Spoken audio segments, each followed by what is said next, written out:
Hi everyone, welcome back to my channel. My name is Jamila Daura. Thank you for clicking to watch this video. If you are new, welcome, and if you're a returning subscriber, hi. It's been long since we got a video on this channel.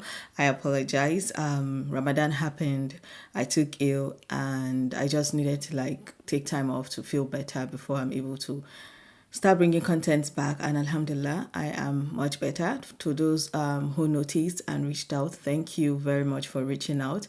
I feel I really appreciate all the concerns, all the prayers, and all the love. So today we are going to be talking about divorce.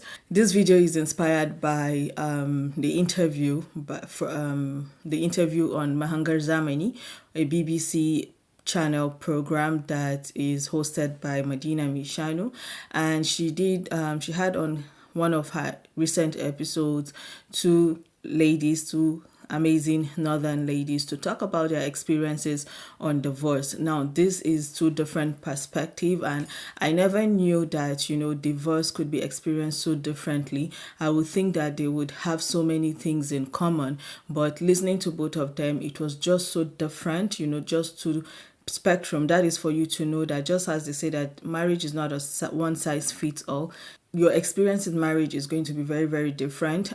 So also divorce, so also whatever kind of relationship you have, you have going on for you. So that is what we're going to be talking about today. Please subscribe and let us get right into it. To get started, I want to know, should divorce be an option when people intend to get married?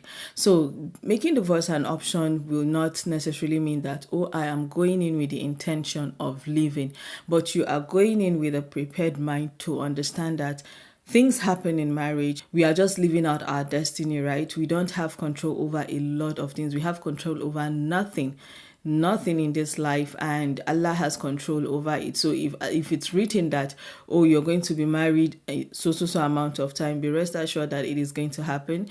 If you are destined to be in marriage forever, rest assured that it is going to happen. So sometimes, these are events that are really, really not under our control. There is an entire chapter in the Holy Quran that talks about divorce.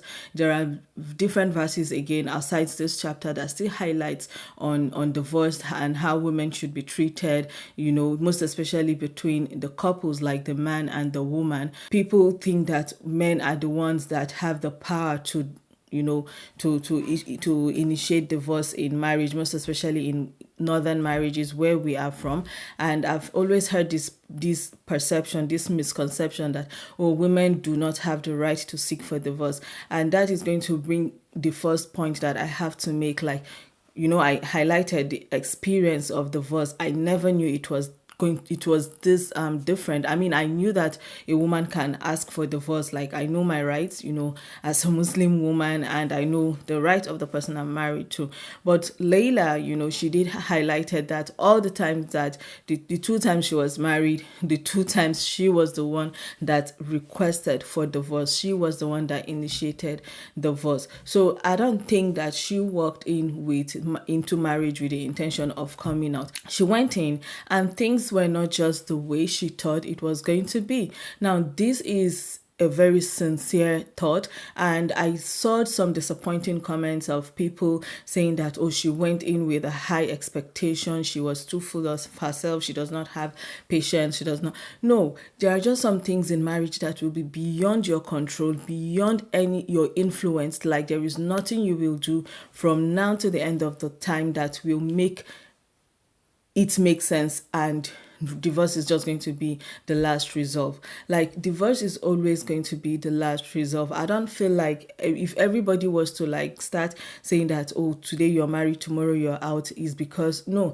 I don't think that is how spontaneous divorce, the feeling of divorce is, no matter how short the marriage is. And now let us talk about Ziatul Haq. She talked about how her first marriage was, I think, barely a year. I'm going to use the word barely a year because I don't want to put a fixated time on it. And she talked about how the second marriage was barely a month. So barely a year, barely a month, and divorce happened for both times. And in that she had no control over it. She did not seek for the divorce. It just happened to her.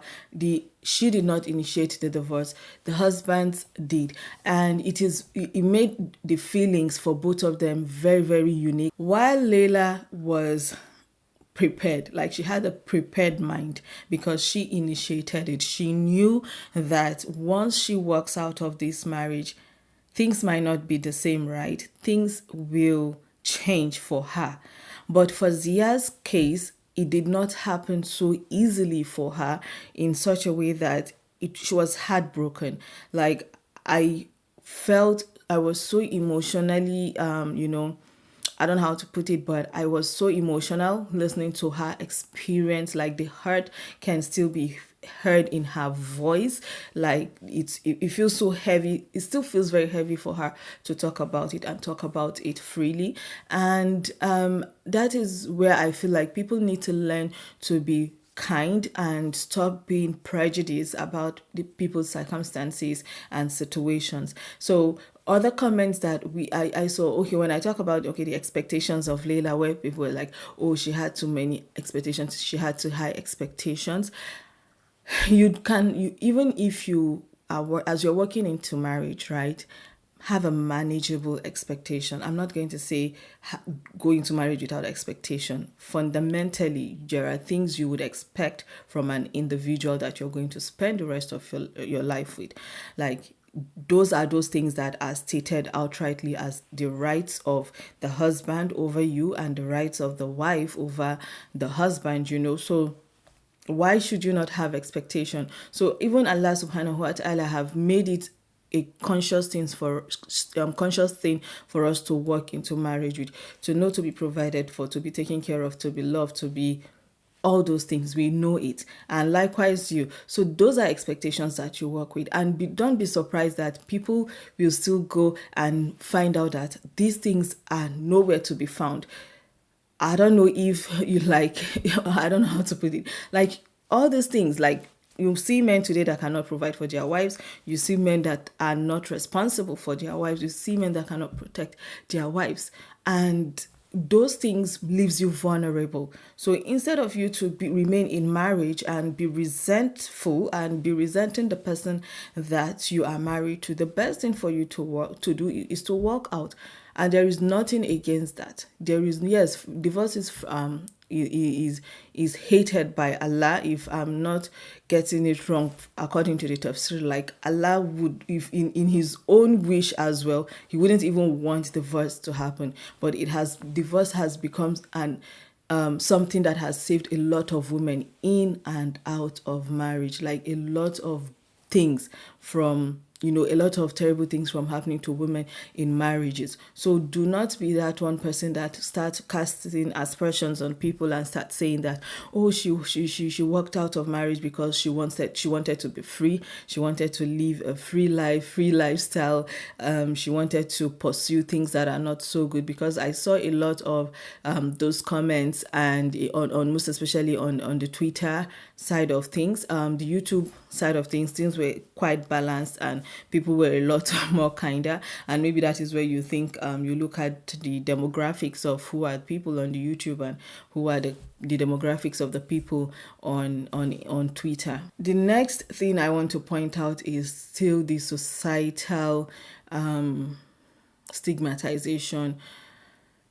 See, like I said, Zia's story is so peculiar. It's so peculiar in a way that for how many years now that she's had this experience, she's yet to like fully recover or, get over it. And the society is not kind. People are not kind. We don't give ourselves grace. And that is something that shouldn't be. The moment you don't know, you can never, if you've not experienced something from someone, or if you've not experienced something that someone else has experienced, you really do not have any right to be really judgmental. Like, even if you're a marriage counselor and you are a psychologist, therapist, psychiatrist, or whatever kind of qualification that you feel like you have, even our scholars, they still can never quantify the feeling that comes with and with something such as divorce, whether to the male or to the female. But in our society today, it is harder on the women. It is a lot harder on the women, because sometimes women are left to cater to children if children are a product of that union, they'll be left alone by that. They get stigmatized, they get punished. Some men will take the children away from their mothers, and the children will grow up without their mother's love, and they probably will never get to see their mothers again until they are well grown up and they are able to make those decisions themselves, right?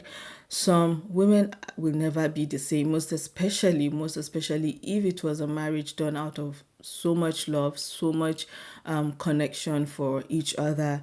You feel betrayed, you feel broken. The mothers, the women are still the one that take a lot of the heat and the backlash. And I just want to urge us to like have more of these conversations. I was so happy that these women felt empowered to be able to share their story, being Layla and Ziatul Haq. It is not everybody that is able to share this. Now, there is this Instagram page that I came upon. It has something to do the voice. I think it's called the Voice of Bazawara. So now go on there and hear those stories. Listen to women talk about it. And again, question yourself. If you are one of those people that always feel like, oh, divorce happened because the woman cannot be patient, the woman is not a good woman, the woman is this, the woman is that, please have a rethink. We have a society with lots of irresponsible men. Men have always been protected in our society. They've always been shielded and excused of all things. I don't know what I don't know anything that a man has been made to take responsibility and account for. No, we let them go off the hook very easily, and women are scrutinized. So that is where we draw the curtain for this first welcome back episode. Let me know what you guys think. Should divorce be on the table? Should it be an option as you walk into marriage? And if you agree, let me know why, and if you do not, let me also know why. Remember, you are not praying for it to happen. You are not putting the cart before the horse. You are just knowing that when things go a certain way that you do not have control over, that your life is threatened, your happiness, your success, and a lot of things in between is threatened, you are able to take the high road or the highway and save yourself. That is how I see it. So let me know if you agree. Please subscribe to my channel, give this video a thumbs up, and see you in my next video. Bye and stay blessed.